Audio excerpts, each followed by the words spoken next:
할렐루야. 감사합니다.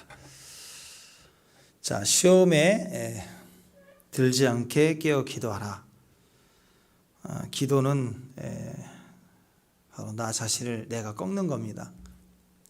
환경에 의해서 꺾여서 기도하는 게 아니고, 그 환경의 이유는 계기가 되지만 내가 나를 꺾는 거예요. 그게 진짜 기도입니다. 그 기도가 우리를 시험에 들지 않게 깨어 기도하는 오늘 놀라운 주의 은혜가 있기를 바랍니다. 아멘. 자, 오늘 말씀 마태복음 26장입니다. 40절, 41절, 40절, 41절 두 구절. 자, 앞을 보고 우리 다 같이 읽습니다. 시작. 제자들에게 오사 그 자는 것을 보시고 베드로에게 말씀하시되 너희가 나와 함께 1시간도 이렇게 깨어 있을 수 없더냐. 시험에 들지 않게 깨어 기도하라. 마음에는 원이로되 육신이 약하도다. 시험에 들지 않게 깨어 기도하라. 마음에는 원이로되 육신이 약하도다. 축복합니다. 어떤 며느리가 시어머니로부터 교회 다닌다고 엄청 핍박을 받았어요. 하루는 너무 힘들어가지고 기도하는데 갑자기 찬송하고 싶은 마음이 들었어요. 그리고 눈물이 나더라는 거죠. 그래서 찬송가 325장 시험을 이기게 해달라 하고 그 찬양을 부르는데, 시험을 당해 너 범죄치 말고 너 용기를 내어 다 물리쳐라. 시험을 이겨 새 힘을 얻고 곧 예수를 믿어 승리하라. 이 찬송가를 막 부르다가 갑자기 웃기 시작하는 거죠. 아재 개그처럼 글자가 달라 보이는 거예요. 시험이 오나 겁 없네. 그게 시어머니가 오시나 겁이 없네. 그래서 웃기는 거죠. 그래서 두려웠는데 막 한참 웃다가 그래, 이것도 별일 아니지, 다 지나갈 일이지, 그렇게 담대해졌다는 것이죠. 예수가 함께 계시니 시험이 오나 겁 없네. 시험이 당해 용기를 다해 곧 물리쳐라. 너 시험이 이겨 새 힘을 얻고 늘 승리하라. 축복합니다. 기도하고 찬송하면 시험이 오나 겁 없습니다. 시험을 이겨 새 힘을 얻고 늘 승리한다. 축복합니다. 그럴 때가 있어요. 달라 보이는 거죠. 글자가 달라 보이고 상황의 인식이 아무것도 아닌 것처럼 달라지더라. 자, 이번 주간이 이제 고난 주간이죠.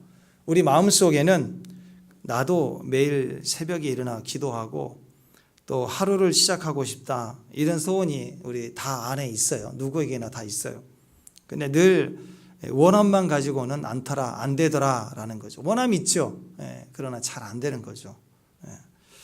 자, 그래서 기도에 성공하려면 일단 시간과 장소를 마음에 결정을 하고, 그리고 그것을 주변에 선포하고 알릴 필요가 있습니다.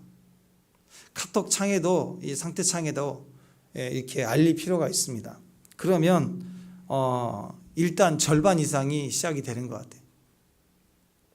세계적인 운동 선수들도 훈련 시간 정해놓고 운동을 하지 않는 선수가 없습니다. 자기가 필 받으면 하루 종일 왕창하고, 또 피곤하면 며칠 푹 쉬었다가 뭐 이렇게 하면서도 약간 이제 실력이 있는 뭐 천재적인 운동 선수가 간혹 있을 수 있어요. 그러나 그렇지 않죠. 오래가지 못합니다. 그래서 이 세계적인 재능을 보이는 그런 선수들도 보면 반드시 시간을 정해놓고 하지 않는 그런 선수는 단 한 명도 없습니다. 어떤 큰 시험을 준비하고 합격하는 사람들도 마찬가지죠. 쪽지 시험 말고 진짜 큰 시험을 준비하는 사람들은 철저하게 시간을 정해놓고, 그리고 장소까지 정해놓고, 그리고 주변에게 선포하죠. 왜? 날 부르지 말라는 거죠. 그런 의도에서 스스로를 이렇게 제한해서 공부를 하더라라는 거죠. 그러니까 기도는 어떤 감동이나 자연 어떤 발생이나 발작적으로 뭔가 그냥 간절하니까 하는 그런 게 아닙니다. 기도는 반드시 훈련해야 돼요. 훈련된 만큼 기도에 승리할 수 있어요. 그래서 기도하려면 먼저 시간을 정하고 장소를 구별하는 게 상당히 중요합니다. 그리고 주변에 알려야 돼요. 이런 과정을 통해서 훈련이 되어지면 그 다음부터 기도가 쉬워지고 기도에 승리가 있다라는 거죠. 10대 시절에서부터 90대까지, 나이 90대 때까지 한 번도 흔들리지 않고 한결같이 변하지 않고 충성했던 기도의 사람 한 사람이 있습니다. 다니엘입니다.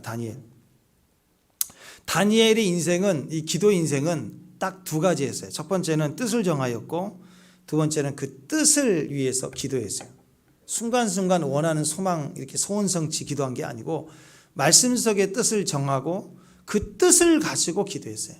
항상 이 원칙을 가지고 다니엘이 기도의 사람이 되었다라는 거죠. 한번 보실까요? 1장 8절. 자, 1장 8절. 시작. 다니엘은 뜻을 정하여 왕의 진미와 그 마시는 포도주로 자기를 더럽히지 아니하리라 하고 자기를 더럽히지 않게 하기를 환관장에게 구하니. 기도하고 뜻을 정하여 도와달라고 하나님께 구하고 그리고 그렇게 결정했음을 자기 위 주변 책임자에게 알렸다는 거예요. 자, 오늘 겟세마네 동산에서 예수님의 기도를 보십시오. 예수님도 뜻을 분명히 정했어요. 아버지여, 만일 할만하시거든 이 잔을 내게서 지나가게 하옵소서. 그러나 나의 원대로 마옵시고 아버지 원대로 하시기를 원합니다. 이 기도를 정했어요. 정해놓고 기도하고 또 기도하고 이렇게 세 번을, 이 세 번만 딱 했다는 개념보다는 완전하게 기도했다. 뭐 이런 의도가 될 거예요. 땀이 땅에 떨어지는 핏방울 같이 그렇게 기도했던 예수님의 모습도 보면 뜻이 딱 정해지고 정해진 뜻을 가지고 집중해서 기도했다라는 거죠. 다니엘의 그 기도의 모습은 예수님의 모습을 이렇게 닮아 있다는 것을 볼 수 있습니다. 뜻을 정하고 시간과 장소를 이렇게 정해놓고 그 뜻을 이루기 위해서 집중해서 반복해서 끈질기게 하는 거, 그게 기도예요. 기도. 자, 기도 시간을요, 여러분 새벽에 이렇게 정해놓으면 좋은 점이 여러 가지 있습니다.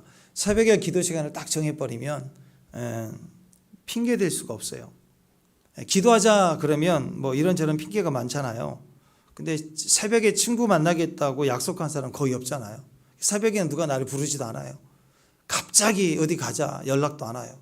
그러니까 새벽에 기도 시간을 정해놓으면 참 좋습니다. 요즘 그 추세가 회사나 정치 쪽에서도 조찬 모임 할 때가 많잖아요. 아침에 중요한 모임이 없기 때문에 주로 아침에 하자 해서 이렇게 하기도 하고, 어느 회사는 또 아침에 또 연말 행사를 또 아침에 이렇게 마음 편히 하자라고 해서 아침에 하는 회사도 있더라고요. 자, 그러니까 아침보다 더 새벽이라고 하는 시간이 가지는 의미는 이런저런 핑계에 타협이 되지 않는 그런 좋은 시간이다, 방해받지 않는 시간이다, 그렇게 볼 수 있을 것 같아요. 이제 우스말로 귀신도 밤새 일하다가 새벽에는 잠을 자야 되니까 마귀 역사도 새벽에는 현저히 떨어진다는 거죠. 밤 1시간, 1시, 2시 막 술 먹고 막 게임하고 난리 칠 때는 귀신 역사가 있는데, 할렐루야, 얼굴 좀 피세요. 아멘. 4월입니다.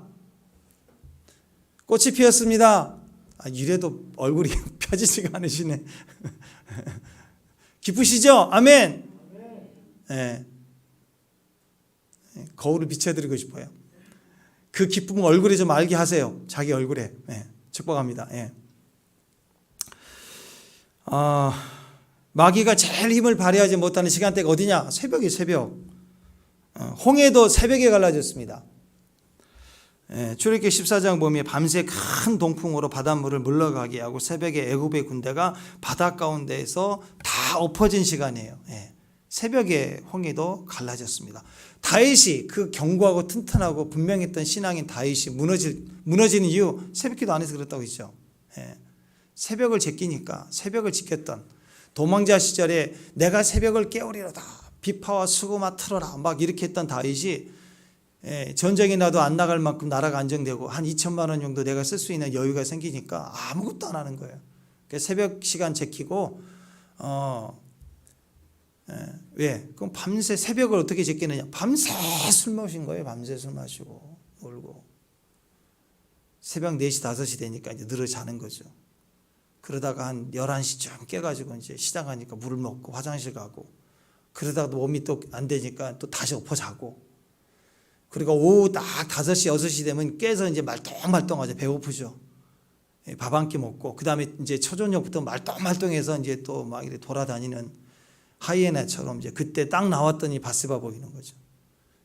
그리고 나서 저녁에 또 밤새 또 술 먹고 새벽 지키고 새벽이 무너지니까 도미노처럼 두두두두두 무너지는 거예요.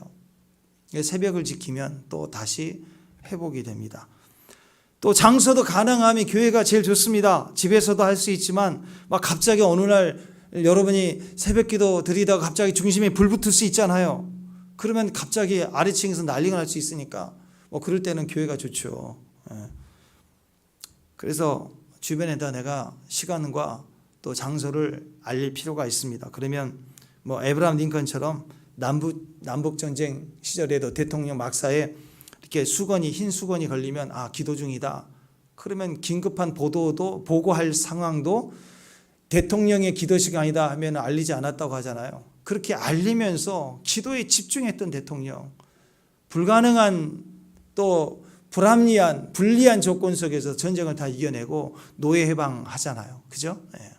이 모든 기도 응답의 시간, 거기에 쓰임받는 사람들은 한결같이 이렇게 기도의 시간을 정하고 또 장소를 구별하고 그리고 주변에 알려서 같이 그 시간을 보호받고 동참할 수 있도록 이렇게 끌어갔다고 하는 것입니다.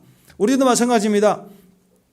우리가 인생을 살다 보면 가야 할 길이 많습니다. 어떻게 그 많은 길들을 극복할 수 있고 승리할 수 있을까? 딱 한 가지예요. 기도해야 된다는 거예요. 기도해야 이긴다.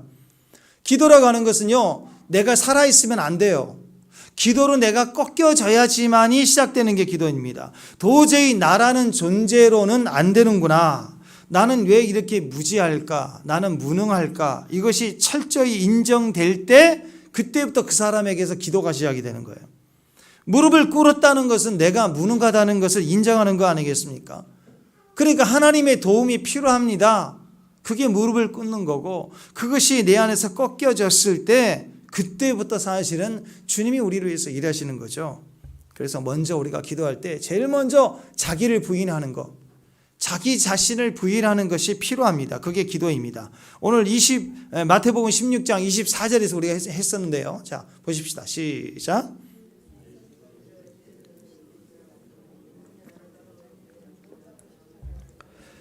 누구든지 나를 따라오려거든 자기를 부인하고 자기 십자가를 지고 나를 따를 것이다. 자, 주님이 이렇게 말씀하셨는데 자기 부인이 뭘까요? 나를 꺾는 거죠.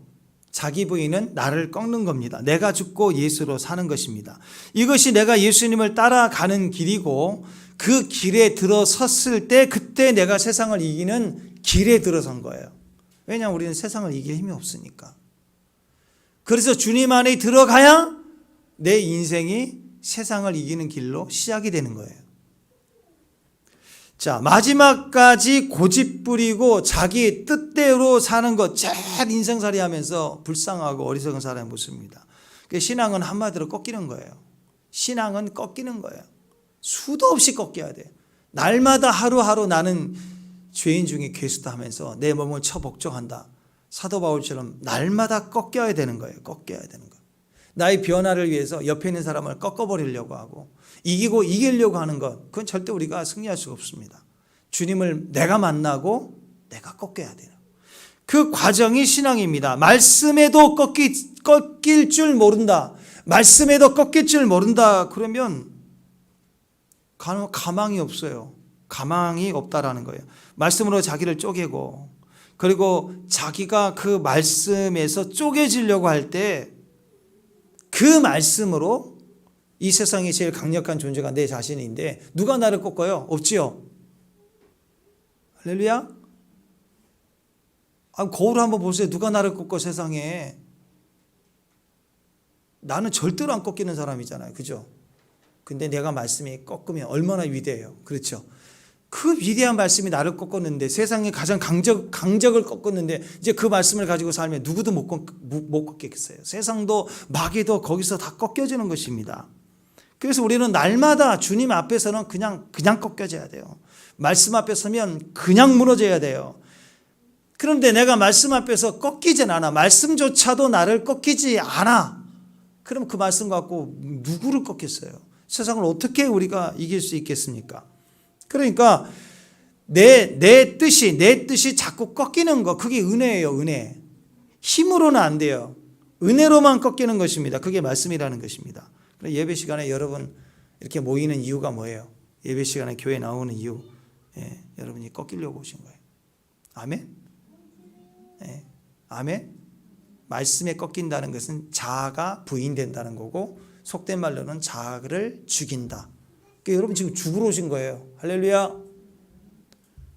아멘? 죽으러 오셨다고요. 옆에 있는 사람 얼굴 보세요. 죽으러 오신 분의 얼굴.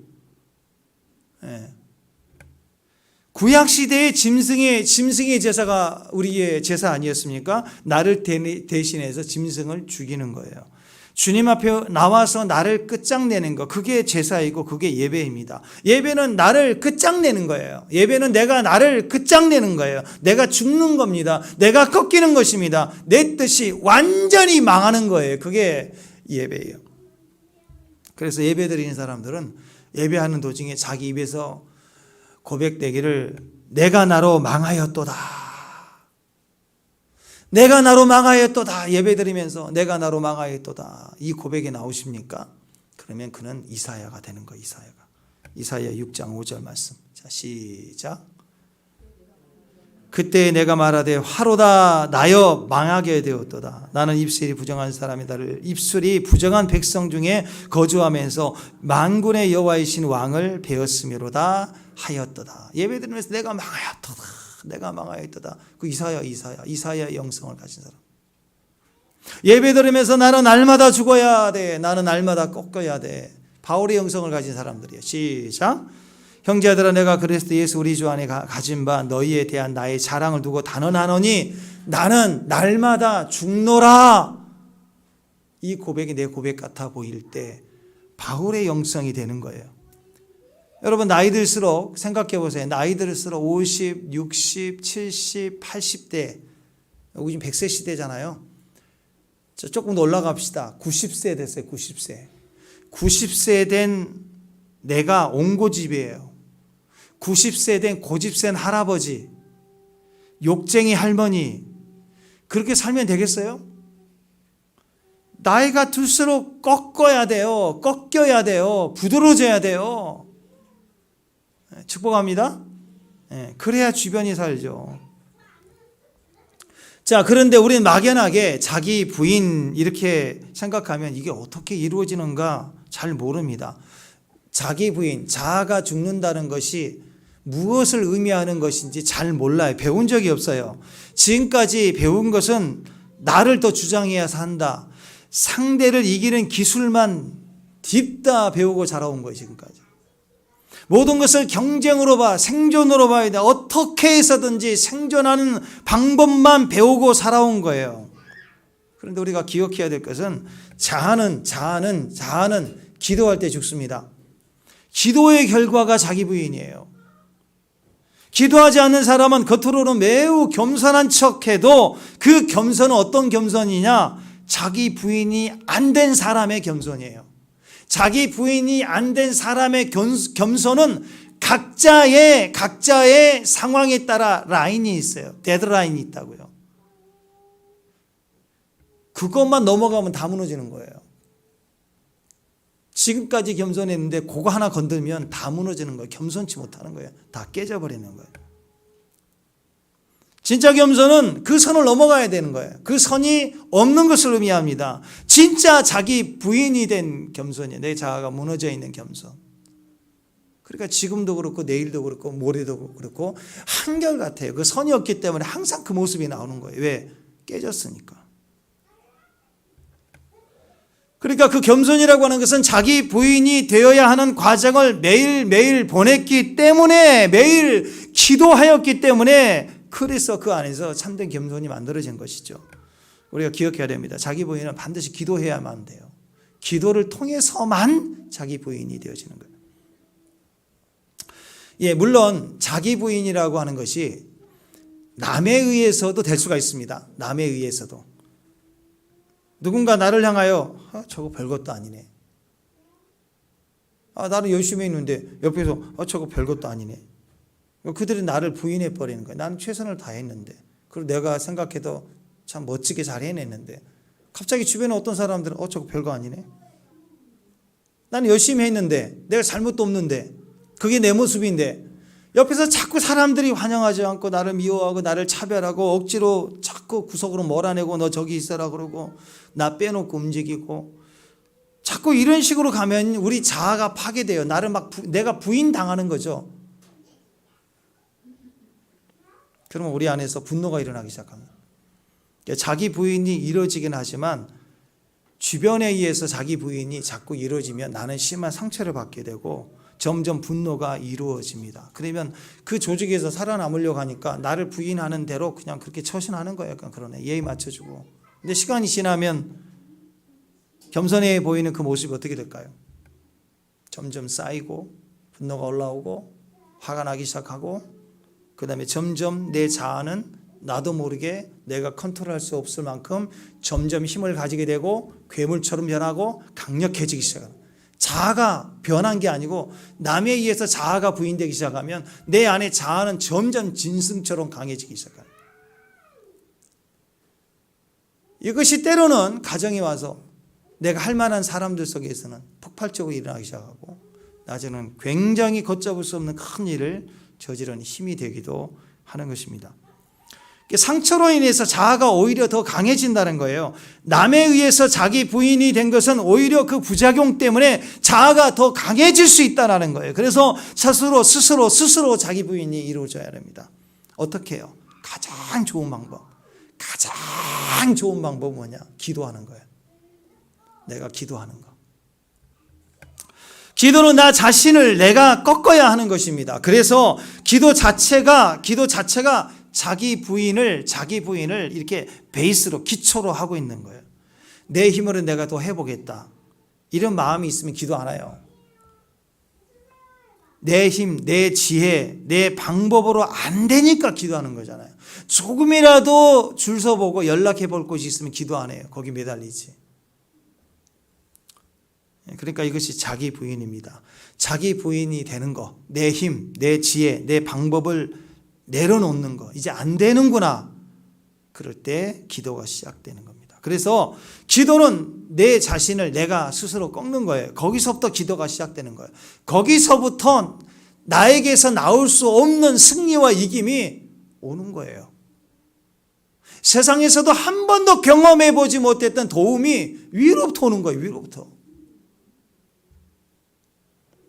자, 자기 소원을 말하는 것이 기도가 아닙니다. 주님의 소원을 말하는 것이 기도예요. 자기 소원이 아니라 주님의 소원, 내 뜻을 기도하는 게 아니고, 우리 기도 제목 얘기할 때는 다 내 뜻이에요.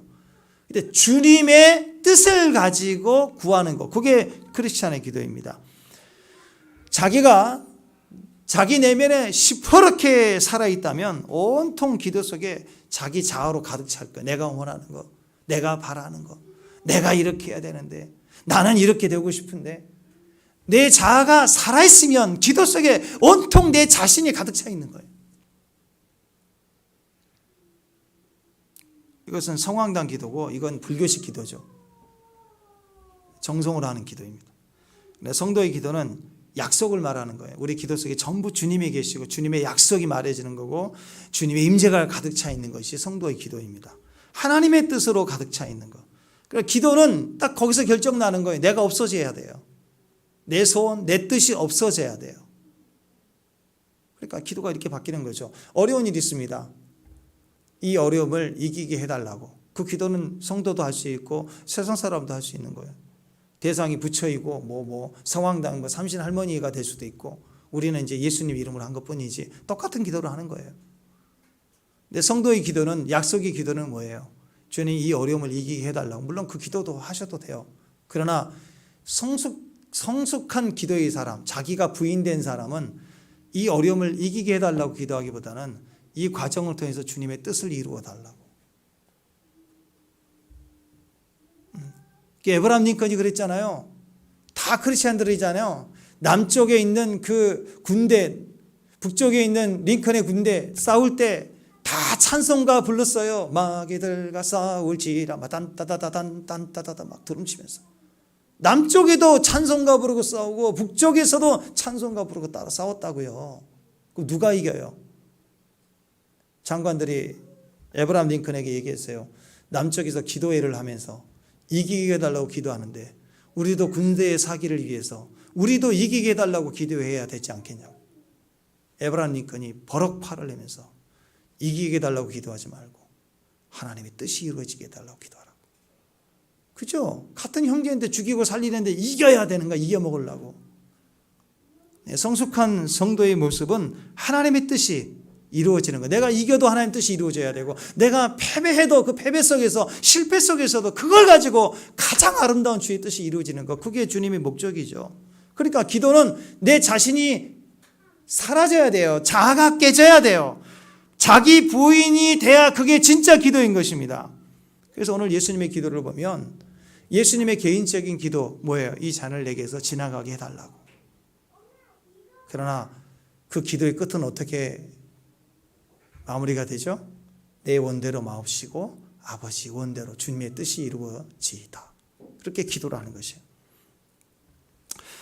자기 부인이 이루어진 사람의 삶이라는 것도 마찬가지입니다. 자기 소원대로 살지 않고 주님의 계획대로 주님의 뜻을 따라 사는 삶을 사는 것, 그게 성도의 삶이라는 것이죠. 그래서 우리 안에는 그런 담대함이 있어요. 요한일서 한번 보세요. 자, 5장 14절 15절 시작. 그를 향하여 우리의 가진 바 담대한 것이 이것이니 그의 뜻대로 무엇을 구하면 들으심이라. 우리가 무엇이든지 구하는 바를 들으시는 줄 안즉 우리가 그에게 구하는 것을 얻은 줄 또한 아느니라. 이게 담대함이에요. 주의 뜻이 이루어지는 것을 아는 거예요. 알고 기도하는 거예요. 알고 기도했으니까 살아가는 거예요. 이게 성도의 담대함이라는 거죠. 여기는 자아가 들어가 있지 않아요. 내 뜻대로 이기는 것만 들어있지 않아요. 하나님의 뜻이 이루어진 것을 믿고 그 안에서 내가 승리했다는 것이 보여지는 거죠. 내 뜻과 내 계획이 분명하면, 내 뜻과 내 계획이 분명하면 분명할수록 사람은 기도하지 않습니다. 내 뜻과 내 계획과 내 목표가 분명하면 열심히 어떻게 애쓰고 요리 뛰고 저리 뛰면서 그것을 성취해내려고 바쁘기만 하지 기도하지 않아요. 그러나 기도해야 주님의 뜻과 계획이 무엇인지 알게 되고 그 뜻과 기도가 응답이 된다는 것입니다. 담대함이 생깁니다. 기도하면 담대함이 생깁니다. 지혜롭게 됩니다. 시간을 낭비하지 않게 됩니다. 방황하지 않게 됩니다. 그래서 우리는 기도해야 돼요. 축복합니다. 사람들 마음속에는요, 하나님께 헌신하고 싶은 마음이 다 있어요. 신앙이 얕은 사람이든 장성한 사람이든 우리는 주님 안에서도 내가 한번 쓰임받고 싶은 마음이 다 있는 거예요. 그러나 문제는 그 마음은 있는데 기도가 없다라는 거예요. 주님께 다 쓰임받고 싶은 마음 없으세요? 아멘. 있잖아요. 그죠? 근데 그것에 비해서 뭐가 없느냐면 마음만 있지 대부분은 기도하지 않아요.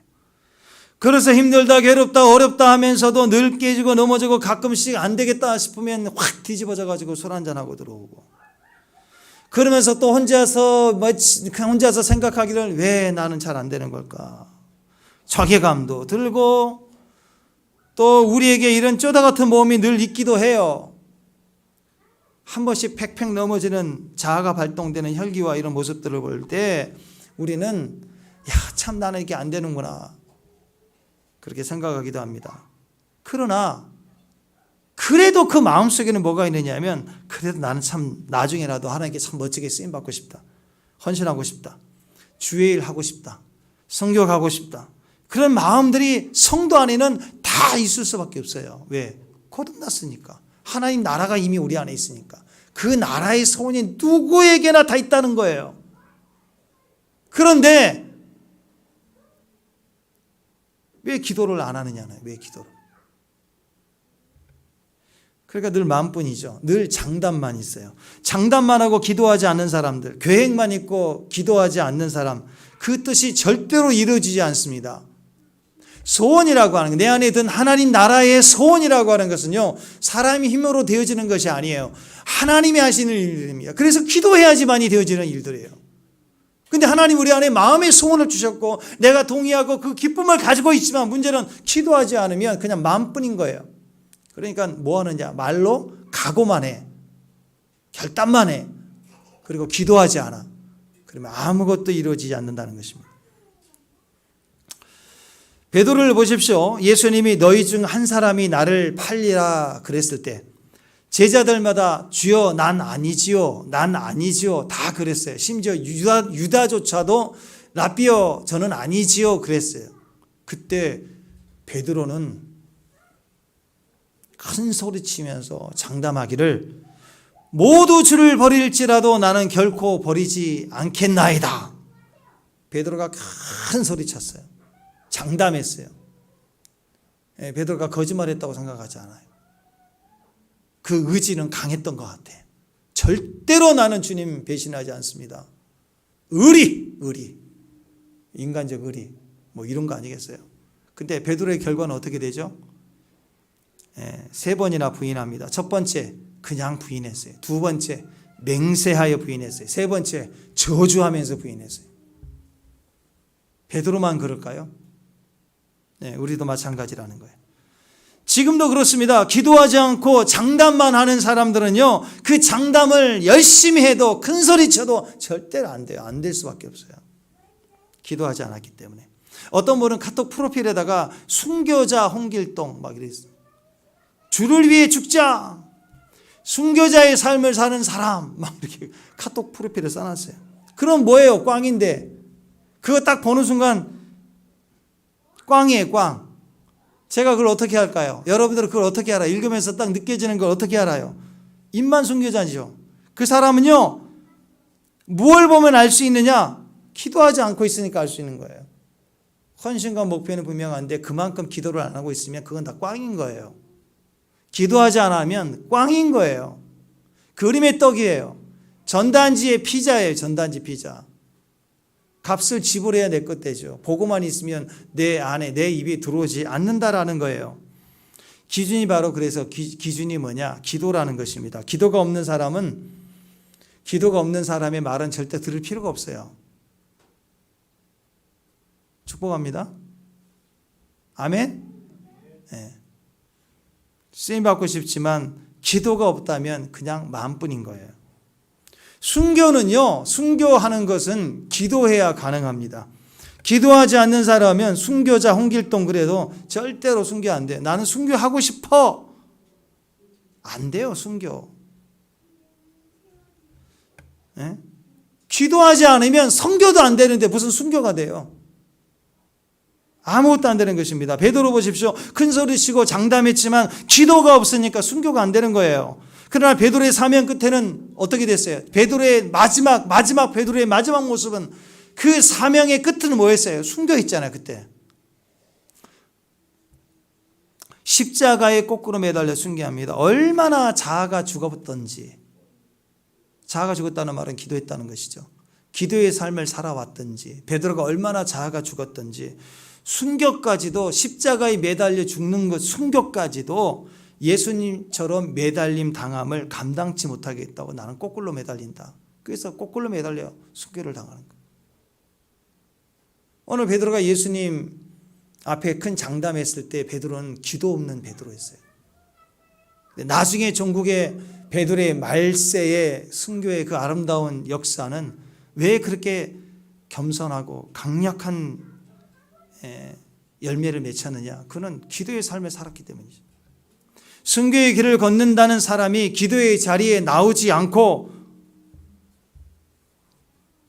그 말은 자기 자신을 믿는다는 의미 아니겠습니까? 자기 자신이 시퍼렇게 살아있다는 증거는 기도하지 않고 있다는 것이에요. 시퍼렇게 살아있는 자기 자신을 죽이고 부인하는 것은 기도하는 것밖에 없습니다. 기도하지 않고 자기가 살아있는 사람은 절대로 마귀를 이길 수가 없어요. 그래서 제자들은 기도하라는 것이죠. 오늘 예수님은 제자들에게 3번이나 걸쳐서 기도하라, 기도하라, 기도하라 얘기하고 있어요. 마태복음 26장 40절 41절 오늘 말씀 보세요. 자, 40절 41절 시작. 제자들에게 오사 그 자는 것을 보시고 베드로에게 말씀하시되 시험에 들지 않게 깨어 기도하라. 마음에는 원이로되 육신이 약하도다 하시고, 예수님이 3번 반복해서 기도하시는데 제자들은 기도하지 않았습니다. 이 산을 내게서 지나가게 하옵소서, 그러나 내 원대로 마옵시고 아버지 원대로 하옵소서라고 첫 번째 기도하고 왔는데 제자들이 잠을 자요. 그러니까 깨어 기도하라. 오늘 이 말씀이 이렇게 하시는 거예요. 그리고 나서 또 동일한 기도를 또 집중해서 2번째 기도하고 왔는데 제자들은 피곤해서 또 자고 있는 거예요. 이번에도 제자들이 기도하지 않았어요. 그런데 이번에는 측은히 여기시는 정도로 아무런 말씀을 하지 않으시고 그냥 가서 주님은 여전히 3번째 기도를 하세요. 그리고 나서 또 돌아와서 보니까 제자들이 이번에도 기도하지 않고 또 자고 있는 거예요. 그러자 예수님은 뭐라고 하시느냐? 이제는 자고 쉬어라. 때가 왔다. 46절 보세요. 자, 46절 시작. 일어나 함께 가자. 보라, 나를 파는 자가 가까이 왔느니라. 자, 자세히 보세요. 예수님은 3번 반복해서 기도하셨어요. 눈물로 땀방울이 핏방울 같이 떨어지듯 기름짜듯 그런 기도를 하셨는데 제자들에게 처음에 가서 내가 시험에 들어 많이 힘들다, 나를 위해서 기도하라 부탁하고 기도를 했는데 기도하고 왔더니 자고 있는 거예요. 첫 번째, 2번째, 3번째 제자들은 다 잤어요. 기도하지 않았다는 뜻입니다. 근데 기도하지 않았던 제자들에게 일어나 함께 가자 그러시는데 이후 제자들은 모습은 어땠나요? 예. 오늘 말씀 이후로 제자들은 다 시험을 나갑니다. 다 쓰러졌어요.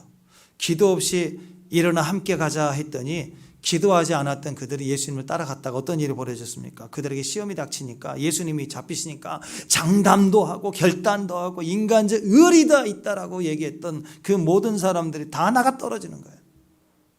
기도 없이 환난을 당하면 다 나가 떨어지는 거예요. 결정, 결단, 장담 다 쓸데없는 거예요. 기도 없는 상태에서 환난을 당하면 다 나가 떨어지는 거예요. 일어나 함께 가자. 이 말은 원래 이런 뜻입니다. 일어나 함께 가자. 주님 일어나 함께 가자. 그 배후에는 그들은 기도하지 않았어요. 기도하라. 기도하지 않았어요. 기도하라. 기도하지 않았어요. 3번이나 가서 주님은 기도하시는데 그들은 기도하지 않았어요. 그리고 주님이 일어나서 이제 때가 됐다. 일어나 함께 가자. 그랬을 때 그 뜻은 일어나 함께 가자. 승리의 길이다. 그 길로 함께 가자. 그 뜻입니다. 자, 기도하지 않고 가니까 전쟁터에서 박살이 납니다. 퍽퍽퍽 나가 떨어졌어요. 제자들 다 도망갔습니다. 그런데 주님은 기도하지 않는 제자들에게 이렇게 쓰러질 것을 알면서도 지금 환난이 왔기 때문에 다 넘어질 걸 알면서도 왜 끝까지 주님은 야단치시면서 기도하라고 하지 않느냐? 왜 또 자느니? 또 기도하고 왔더니 자고 있으면 일어나라. 왜 또 기도하지 않느냐? 내가 기도하라고 했지 않느냐? 지금 곧 있으면 환난이 오는데 막 이래야 맞는 거 아니에요? 에? 근데 주님은 가기 전에 나와 함께 깨어 기도하라 부탁하고 첫 번째 기도하고 왔을 때 그들이 자고 있을 때 한 번 더 1시간 더 나랑 깨어 있어 없느냐 하고 오늘 본문 말씀을 하면서 기도 부탁하고 그 다음에는 아무 말씀도 안 하시고 그 다음에는 일어나 함께 가자 해요. 우리와 좀 다르시죠? 기도하지 않는 제자들이 이제 곧 쓰러질 것을 알면서도 왜 일어나 함께 가자. 오히려 그것이 승리의 길이다. 함께 가자. 이렇게 말씀하셨을까? 기도 시작 전에 예수님은 제자들에게 내 마음이 매우 고민하여 내가 죽게 되었으니 너희는 여기 머물러 나와 함께 깨어 기도하라. 그런데 첫 번째 기도하고 나서 볼 때 그들이 자고 있을 때 깨어 기도하라고 하시는데 2번째 기도하고 와서 그들이 자고 있는 모습 볼 때 마가복음에 보면은요. 그 2번째 왔을 때 그들이 자고 있는 걸 보시면서 주님이 야단치지 않으시죠. 왜냐하면 얼굴을 보니까요. 그때 베드로가 눈을 떴는데 제자들조차 예수님께 너무 미안한 거예요. 계속 자니까.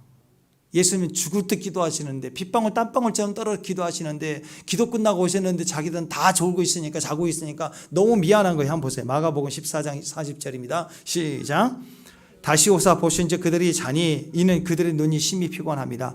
그들이 누구에게 예수께 무엇으로 대답할 줄 알지 못하다. 너무 미안한 거예요. 쟤는. 주님도 차마 기도해라 말하지 못하고 너무 피곤한 그 환경을 이해하시고 그냥 가시는 거예요. 야단 쳐봐야 기도 안 되니까.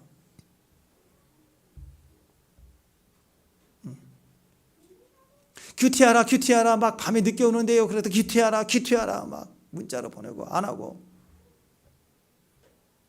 자기도 미안하죠. 하려고 했는데 너무 피곤하니까 안 되니까. 그러다가 토요일날 주일날 이제 저를 보면 어떨까요?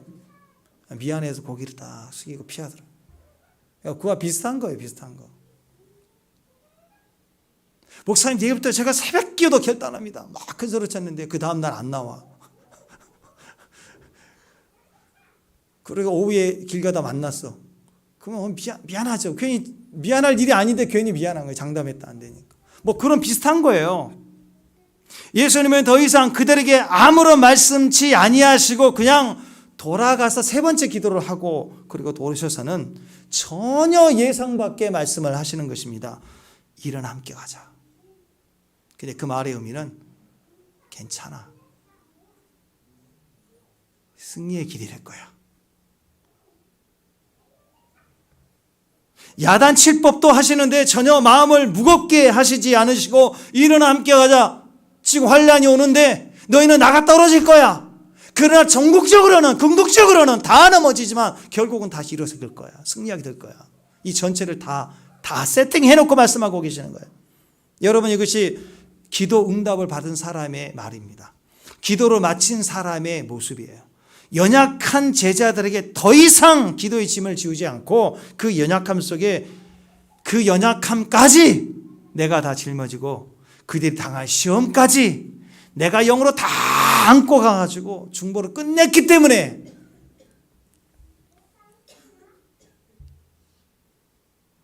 함께 가자고 말씀하고 계시는 거예요. 예수님이 지신 십자가뿐만 아니라 제자들이 당할 시험까지 다 승리 응답 받으시고 나서 그들에게 말하고 있는 거예요.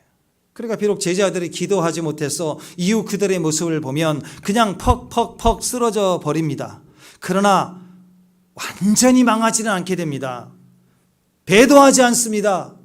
기도하지 않았기 때문에 비록 넘어지고 무너지고 도망가고 다 흩어지지만 예수님의 기도가 미리 있었기 때문에 그 예수의 승리 안에 이미 우리가 들어가 있기 때문에 무너짐 속에서도 결국 끝에 가서 다시 일어서더라는 거예요.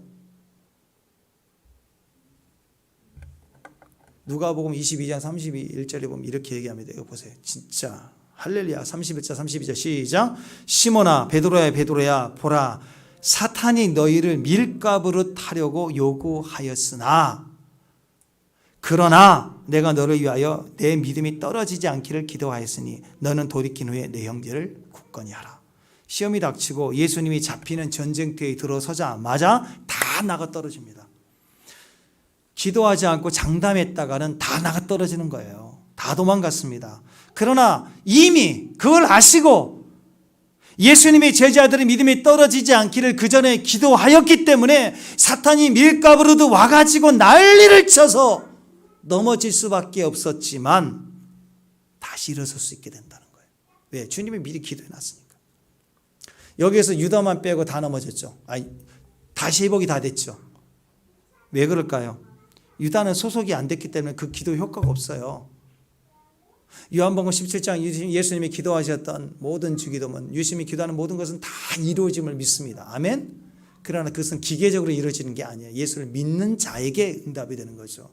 그러면 예수 믿을 필요가 없죠. 예수님이 기도하셨고 인류 역사를 위해서 다 대속하셨으니까 다 자동 구원돼야 되는 거 아니에요. 그죠? 그렇지 않아요. 예수님을 나의 구주로 영접해야 그 기도가 우리 안에 들어오는 거예요.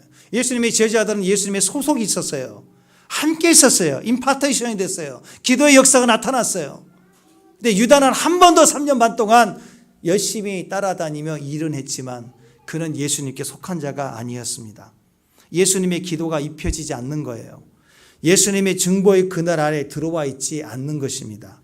그러나 기억하십시오. 우리가 아무리 연약하고 못됐다 할지라도 아직도 쪼다 같아도 아직도 그렇게 기도하라고 그래도 맨날 잠만 자고 있는 사람이라 할지라도 그러나 주님 안에 있기만 하면 주님의 중보 그늘 안에 입혀져 있다는 거예요. 그 말은 뭐예요? 넘어지나 절대로 망하지 않아요.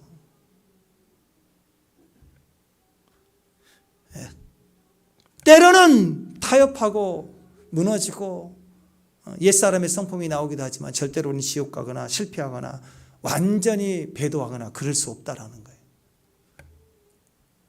자, 제자들은 기도 없이 환난을 당했을 때 퍽퍽퍽 나가 떨어졌지만 다시 회복되고 다시 일어서게 됩니다. 다시 승리하게 될 것을 주님은 아신 거예요. 어떻게 하셨을까요? 기도했으니까 알았죠.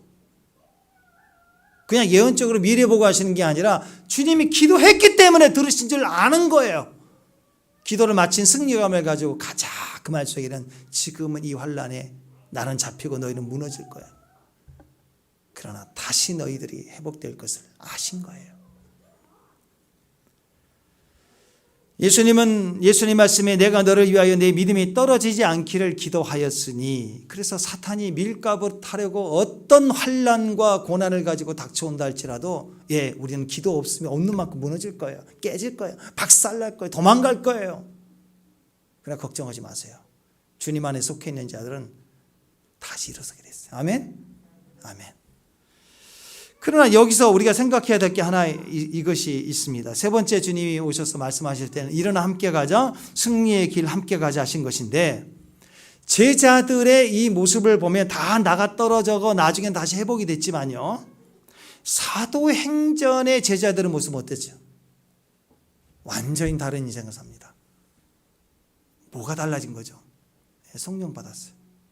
그리고 성령 안에서 기도하는 것부터 시작했어요. 마가의 다락방이 제일 먼저 터진 게 기도였고, 성령 강림 직전에 몇 날이 못되어 나에게 허락된 너에게 성령이 올 때까지 기다려라. 그들은 뭐 했어요? 기도로 시작된 그들은 성령 받으면서 완전히 달라져 버렸습니다. 성령 행전, 사도 행전 다 기도 행전이에요. 기도의 역사예요. 전부 다 기도했어요. 기도 모여서 기도하고 그래 성령이 충만해요. 성령 충만하니까 환란이 와요. 사도행전 얼마나 많은 환란이 와요. 다 이겨냈어요. 이게 다른 점이에요. 자, 우리도 마찬가지입니다. 여러분, 지금 기도하지 않으면 앞으로 엄청난 환란이 올 거예요. 엄청난 환란이 온다고 성경에 얘기하고 있어요. 엄청난 환란을 당할 겁니다. 사탄이 밀가부로 달 거예요. 그러나 절대 망하지 않는다는 걸 기억하세요. 그리스도 안에 있는 하나님의 사람들은 절대로 망하지 않습니다. 다시 일어설 것입니다. 왜? 주님이 지금 우리에게 대제사장으로 하나님 보좌 우편에 우리를 위해서 중보가 되시잖아요. 지금 그분이 기도하고 있어요. 예수님의 제자들이 환난을 당하기, 예수님이 골고다 십자가에 올라가시기 직전에 이미 그것을 알고 주님이 그들을 위해서 기도하셨기 때문에 그들이 무너졌지만 다시 회복했던 것처럼 이 마지막 때 무시무시한 사단의 대환란이 일어난다 할지라도 지금 그분이 우리를 위해서 기도하고 계세요. 아멘? 그러니까 적그리스도가 출현하고 무슨 난리와 여동과 지진과 대전쟁이 난리가 나도 우리는 끝까지 나는 아주 무너져 망하지 않는다는 것을 믿으시길 바랍니다. 아멘? 예. 그래서 혹시 내가 기도가 부족하고 기도하라 하는데도 기도가 잘 안 되고 맨날 게을르고 무너져 있다 할지라도, 그래서 환난을 비록 당한다 할지라도 절대로 망할 수 없는 사람들이에요. 나는 절대로 망할 수가 없어요. 축복합니다. 아멘? 그러니까 어떻게 해야 돼요? 이제 기도해야 돼요. 기도하지 않으면, 잘 들으세요. 기도하지 않으면 환난 당하고 팍팍 나가 떨어져 불 가운데 밀가부로도 박살나서 모든 환난 코스 다 경험하고 나서도 안 망하니까 겨우 구원받을 거예요. 축복합니다. 기도하지 않으면 이제 앞으로 환난이 올 때 기도해야 됩니다. 기도하지 않으면 어떤 일이 벌어지냐? 환난이 올 때 모든 환난을 다 코스별로 경험하고 다 나가 떨어지고 깨지고 박살나고 무너지지만 망하지 않고 지옥 가지 않으면서 겨우 다시 일어서게 될 거예요. 그런데 지금부터 기도하면 예수님의 중보로 인해서 절대 망하지 않는 자리를 베이스로 하고 다가올 환난에 대해서도 환난도 이기고 시험도 이기고 전쟁도 이기고 권세도 이기고 승리하는 신부로 서게 될 거라는 거예요. 예수님이 십자가 지기시기 직전의 제자들의 모습과 이후의 제자들의 모습은 똑같아요. 불과 50일 전후예요. 근데 완전히 다르게 됐어요. 환난을 다 이겼어요. 환난에 팍팍 넘어졌지만 환난을 다 이겼어요. 그 차이가 어디가 있어요? 똑같은 예수님의 베이스에 있었지만 기도가 없었고 기도가 있었어요. 만약에 예수님이 이 오늘 겟세마네 동산에 제자들 기도하라 했을 때 그들 같이 기도했으면 그들의 소수의 사람들은 이긴 자가 돼서 예수님이 십자가 앞에서 순교하는 마음으로 지켜내면서 다 이길 수 있었을 거예요. 요한계시록에 보면은요, 일곱 교회에 편지를 보내는 과정에서 각각 교회들마다 이기는 자들이 있었어요. 그 교회마다 연약함이 있었고 책망이 있었지만 그러나 이기는 자들에게는 이기는 자, 그 교회마다 소수의 이기는 자들이 있었어요. 그 이기는 자들 플러스 7교회 중에서 빌라델피아 교회는 교회 전체가 전부가 다 이기는 자들이었어요. 환난을 면제해 준대요. 이기는 자들에게 특권은 환난을 면제해 준다. 아, 오늘 말씀과 연결해 보면 어떤 사람들이 이기는 자예요? 기도하는 사람들. 어떤 교회든 책망받는 교회에서도 기도하는 사람들이 이기는 자예요. 빌라델피아 교회는 형제가 연합해서 완전히 기도의 도구가 된 사람들 아니겠습니까? 그들이 이기는 자예요. 자아가 부인된 사람들. 그들은 환난을 면제한다고 그랬습니다. 무슨 의미일까요? 앞으로 환난이 올 때 예수님이 십자가에 달리시고 환난을 당할 때 기도 없는 그들은 다 도망갔어요. 그 제자들이 사도행전에 와서는 다 환난을 이겨냈어요. 그 차이는 기도가 있었기 때문에 환난을 면제하는 거예요. 환난을 능히 이겼다는 것입니다. 기도하는 사람, 기도가 살아있는 사람은 주님의 계획 속에서 나라는 사람 존재 자체가 하나님께 헌신된 인생이 되고 마귀의 힘, 마귀의 능력도 능히 이길 수 있다라는 것입니다. 기도만이 이길 수 있기 때문에 기도의 사람이 승리자가 되는 것입니다. 성경은 이 마지막 때 대환난과 또 이런 대추수에 대한 여러 예언들을 말씀하고 있습니다. 우리는 추수에 속한 사람들입니다. 우리는 환난에 속한 사람들이 아니에요. 그냥 세팅이는 환난마다 걸려서 맨날 넘어지는 사람들이 아니에요. 아멘? 네, 환난을 브렉스루 하는 거예요. 그리고 우리는 추수에 속한 자들로 우리의 몫을 취하여야 하는 것입니다. 그 날과 시는 모르지만 무화과 나무의 가지가 연화해지고 잎사귀를 내면 여름이 가까운 줄 알라 그랬지 않습니까? 많은 영적인 시각을 가진 사람들이 거의 다 왔다라고 긴장을 하고 있습니다. 제가 어제 말씀을 준비하면서 저녁에 한 2시간 반이 3시간 가까이 미국에 있는 사이트를 쭉 다녀봤어요. 많은 선지자들 글 어떤 글들이 최근에 올라오는가 쫙 리서치해 봤더니 지금 너무나도 마지막 때 포커스를 맞추고 기도하고 있어요. 너무너무 가까이 왔다고. 온도가 좀 다르더라고. 느껴지는 온도가. 대환란이 곧 온다. 그러나 걱정하지 말라는 거죠. 오늘 주님의 말씀을 보십시오. 환난 직전에 그들은 기도하지 않는 제자들을 이끌고 주님은 기도 마쳤기 때문에 약속하기를 일어나 함께 가자. 때가 됐다. 그 말은 곧 환난이 있고 너희는 당할 거야. 그러나 이길 거야. 환난 와도 걱정하지 마세요. 다 이깁니다. 아멘. 주님 앞에 속한 자는 다 이겨요. 아멘. 대신에 지금 기도하지 않았고 환난을 당하면 모든 환난 코스 다 경험하게 될 거예요. 죽지 않으면서. 이제 기도하는 사람은 이기는 자로 그것을 브렉스하고 다 이겨서 충분히 이겨서 주께서 우리에게 허락하신 열매들을 취하고 추수하는 자로 서게 될 줄로 저는 믿습니다. 그게 영광스러운 승리 아니겠습니까? 시편 23편 보십시오. 시편 23편 너무 잘하는 말씀이죠. 아멘. 그 말씀은요 종말에 관한 거예요. 성경 전체를 집약해 놓은 거예요.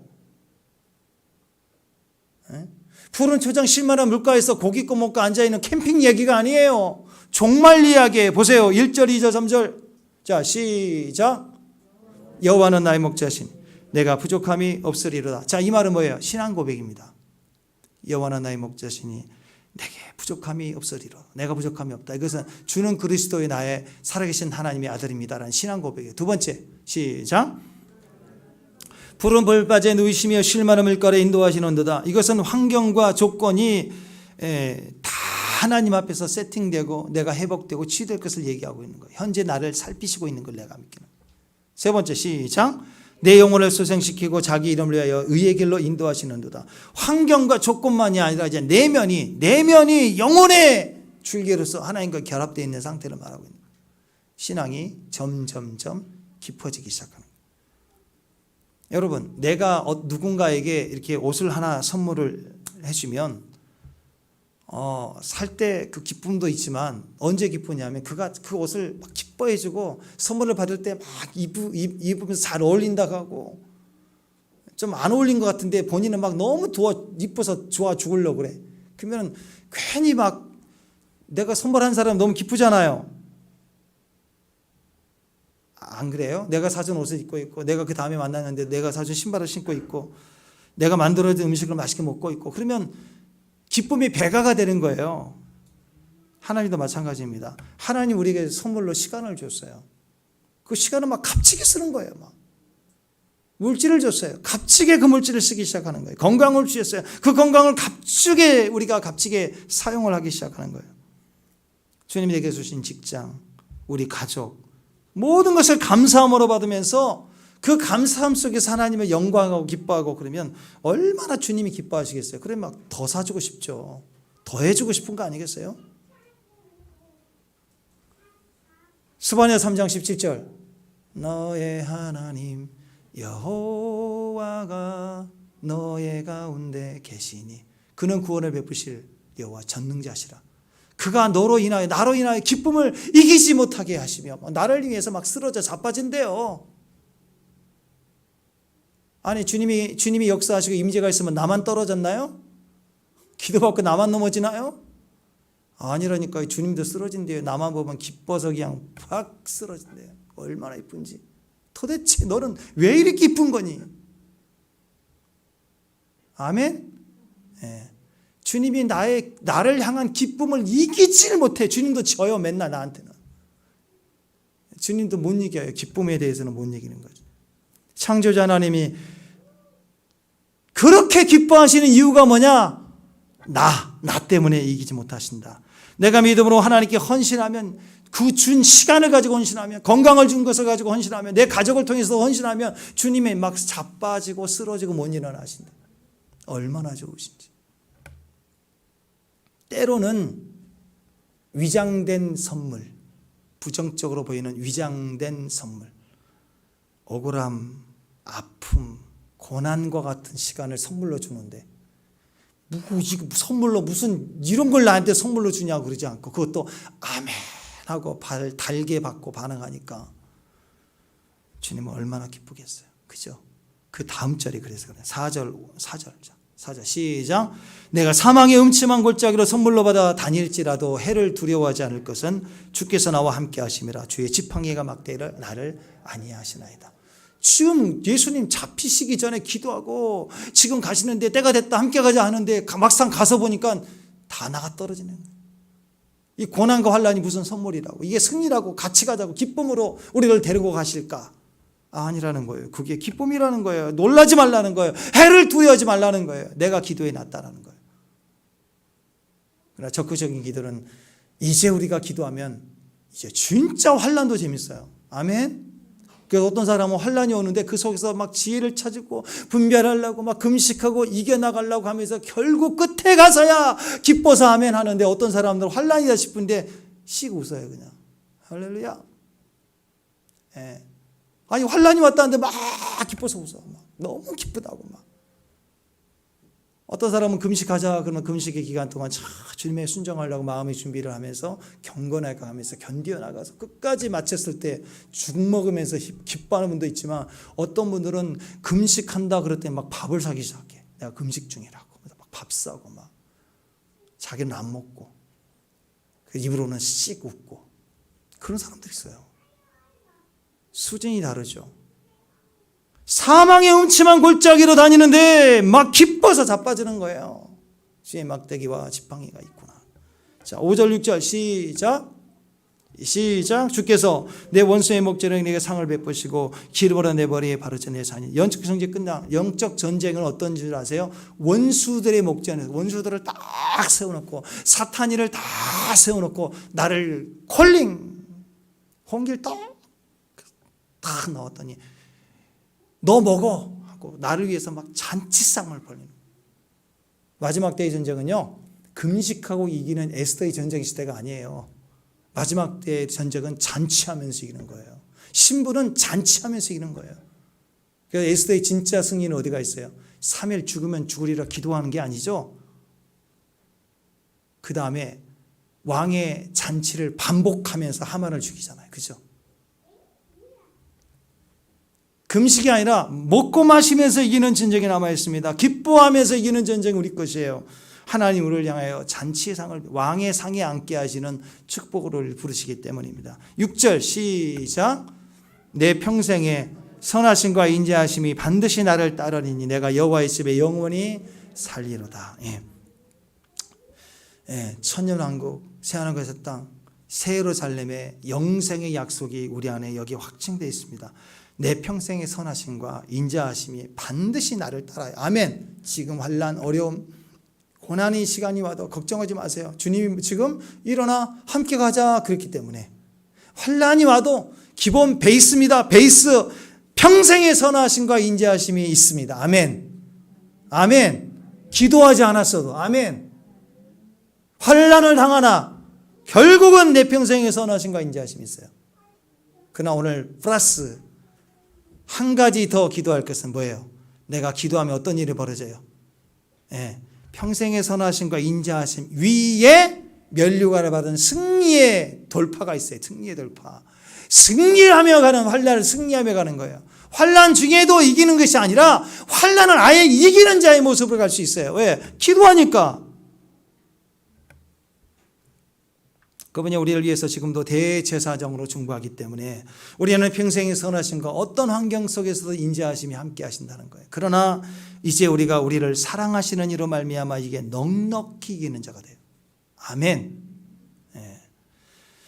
자, 지금 전쟁이 시작되었다. 그런데 그 전쟁터에서 자꾸 자기 자신의 겉모습만 자꾸 신경 쓰면 군사가 아니죠. 그죠? 지금 전쟁에 포탄이 날라오고 난리치는데 아침에 일어나서 화장하고 얼굴 보고 뭐 스킨로션 바르고 목욕하고 그래서 군복 입고 싸우러 가야지. 그런 군인이 어디가 있어요? 전쟁터에서 무슨 외모를 따지고 겉모습을 따지고 폼 잡고 있어요. 마지막 때 성도들은 전쟁터에 속한 자들. 세상으로 만족하는 사람들이 아닙니다. 전쟁에 속한 사람들은 우리 중심이 하나님으로 채워지기 전까지는 절대로 자기 안에 만족이 될 수 없는 사람이에요. 세상에 그 어떤 것을 갖다 줘도 만족이 되지 않습니다. 내 안에 오직 그리스도만 계셔야 만족이 되는 거예요. 그래서 우리의 만족이라는 것은 오직 하나님 안에 있고 주님만이 우리 안에 채워지셔야 되는 거예요. 그래서 기도하라는 거예요. 기도하면 뭐가 채워집니까? 주님이 채워지는 거예요. 주님. 기도 자체가 내 뜻은 빠져나가고 내 자아는 부인되고 하나님의 뜻이 들어오는 것입니다. 그래서 기도는 주님이 늘 채워지는 거예요. 속이 텅 빈 사람들, 속이 텅 빈 사람일수록 전쟁터인데 자꾸 외모 신경 쓰죠. 폼 잡는 거예요. 그러나 중심이 충만한 사람 애쓰지 않습니다. 보이는 거 신경 쓰지 않아요. 야망을 자꾸 이루려고 하고 자기 계획을 이루려고 하고 자꾸 자기의 생각대로 뭔가를 얻으려고 하는 사람들은 그건 전쟁에 속한 사람들이 아니에요. 이익에 속한 사람들이죠. 그래서 구한말 시대도 마찬가지고 2.25 때도 마찬가지고 또 지금도 어떤 큰 사건이 터져서 사람들이 사고를 당하고 많은 사람이 죽는 그 현장에 가서 꼭 그걸 기회로 삼아서 자기 이익을 보는 사람들이 있어요. 그건 세상 사람들이에요. 아파할 줄도 모르고 힘이 되고 도움이 되려는 생각을 안 하고 이익만 생각하려. 무슨 바퀴벌레 마냥 그냥 몰려와서 그때만 얼굴 비치는 사람들. 그 사람은 세상에 속한 사람들. 하나님과 상관이 없는 사람들. 음성 들으려고 애쓰지 않죠. 그러나 우리는 하나님의 음성을 들어야만 만족이 되는 사람들입니다. 우리는 하나님 임재가 느껴져야 만족이 되는 사람들입니다. 아멘. 그 음성은 들리는 거고 임재도 느껴지는 거예요. 하나님이 나의 중심이 되기만 하면 되는 것입니다. 그러면 들려지고 느껴지고 알아지는 거예요. 주님의 뜻으로만 움직여지는 사람들, 기도의 사람들이에요. 어떤 사람은 자꾸 사건 말해요. 사건. 아니죠. 임재를 말하는 사람이 돼야 돼요. 연단을 받고 연단이 끝나가는 사람들을 항상 임재를 말합니다. 그걸 예언이라고 해요. 그걸 기도라고 얘기합니다. 그 사람이 기도하면 그 사람의 기도인데 내가 위로받고 거기에 힘을 얻는 거예요. 전체가 힘을 얻는 거예요. 근데 사건 따지고 막 고생하고 누가 옳았다, 누가 틀렸다, 가성비는 뭐다, 자꾸 그런 일을 하는 것은 똑똑하지만 사건만 물고 늘어지지만 사실 아무것도 아니에요. 그 원불교 신자들이에요. 원불교, 원망과 불평하는 신자들, 원불교 신자들. 무슨 일만 터지면 따지고 가성비 따지고. 교회는 은혜예요, 은혜. 계산으로 가지 않아요, 은혜. 기도로 가고 음성을 듣고 가는 사람들이에요. 속이 텅 빈 사람들, 속이 텅 빈 사람들, 자꾸 외모를 신경 쓰고 보이는 게 폼 잡을 때 그 텅 빈 곳에 누가 들어온다고요? 물 없는 곳을 찾아다니고 건조한 곳을 찾아다니고 마른 곳을 찾아다니고 일곱 귀신이 와서 훨씬 더 심란해지고 심각해진다고 그러죠. 하나님이 내 안에 중심으로 계신 사람, 음성이 들려지는 음성을 가지고 있는 사람은 풍성하고 부유해질 수밖에 없습니다. 존귀할 수밖에 없는 것입니다. 그 존귀함으로 채우는 것을 오늘 전체적으로 포함해서 이기는 자에게 주는 기도라는 것입니다. 기도를 채워야 돼요. 아멘? 기도는 우리를 넉넉히 이기게 합니다. 오늘 제자들은 기도하지 않고 이 엄청난 위기 속에서 감각도 없이 그냥 잠만 잤지만, 그래서 기도 없으니까 환난 다 당하고 다 도망갔죠. 그러나 세 번째 주님이 기도하고 오셔서 그들에게 야단치지 않고 일어나 함께 가자 하셨을 때, 일어나 함께 가자, 나를 파는 자가 가까이 왔다. 이제 환난이 시작된다. 근데 그 배경 속에는 엄청난 주님의 승리가 느껴지지 않습니까? 세 번째 제자들을 보시고 일어나 함께 가자 할 때 주님의 마음은 엄청난 승리를 느꼈어요. 비록 제자들이 넘어질 걸 아시고 그때가 시작됐음을 아셨지만 베이스는 끝난 거예요. 세팅이 되어 있는 거예요. 이 정도 돼야 되지 않겠어요? 부모는 자녀들에게 어렵고 힘들고 그렇지만 엄마 찬스가 있잖아, 아빠 찬스가 있지 않냐. 그게 배우죠. 배우, 배경 딱 되어 있는 거예요. 한 가지 더 요구한다면 그 배경 속에 너는 열심히 해봐. 다 망해도 내가 있잖아. 근데 도전하면 너도 될 수 있어. 그게 사도행전에 속한 제자들 모습 아닙니까? 기도해야 산다는 거. 기도하면 엄청난 이김이 있다라는 것입니다. 이 말씀이 요 말씀이죠. 자, 요한복음 16장 33절 큰 소리로 시작. 이것을 너희에게 이르는 것은 너희로 내 안에 평안을 누리게 하려 함이라. 세상에서 너희는 환난을 당하나 담대하라. 내가 세상을 이겼노라. 이 마음을 가지고 일어나 함께 가자. 나를 파는 자가 가까이 왔도다. 걱정하지 마. 팍팍팍 넘어지지만 내가 세상을 이겼어. 여기에 우리는 한 발자국 더 나간다면 이제 우리는 기도하면 어떤 일이 벌어질까요? 나가 떨어지면서 이기는 자들, 겨우 보상받는 자들이 아니라 나가 떨어지지 않고 물 위를 걷는 사람들. 축복합니다. 구약시대 성도들은 물을 가르고 왔어요. 신약시대 예수님 우리에게 베드로를 통해서 뭘 보이죠? 물 위를 걷게 하시는. 믿음의 기도는 둘 중에 하나예요. 기도하지 않으면 죽지 않아요. 망하지 않아요. 그냥 물이 갈라지는 거예요. 갈라진 물을 건너오게 하시는 게 베이스예요. 베이스. 근데 기도하면 물 위를 걸어요. 물 위를. 물 속으로 가고 싶으세요? 저는 물 위를 걷고 싶어요. 마지막 때 성도들의 기도는 이 환난을 능히 이길 수 있는 주님의 축복이 있다고 저는 믿습니다. 대환난이 시작된다 할 때 그때 두려움이 아니라 넉넉히 이길 이김의 사람이 되시길 바랍니다. 어떻게 가능하죠? 기도하면. 지금 기도하면 환란이 오기 전에 기도하면 환란의 무리를 걷게 될 거예요. 그 승리의 자리에 저와 여러분이 있기를 바랍니다. 환란이 온다 할 때 주님을 믿고 의지하는 거 정말 중요하죠. 근데 환란이 온다 그럴 때 오늘 예수님이 제자들에게 함께 가자라고 얘기할 때의 그 승리가, 환란이 온다 그럴 때 그 얼굴을 보니까 주님이 나를 인도해 주실 거야 하는 의지를 가진 사람도 있지만, 어떤 사람은 환란이다 하는데 벌써 얼굴에 꽃이 피어 포스가 느껴져요. 환란이 오는데 포스가 느껴지는 사람,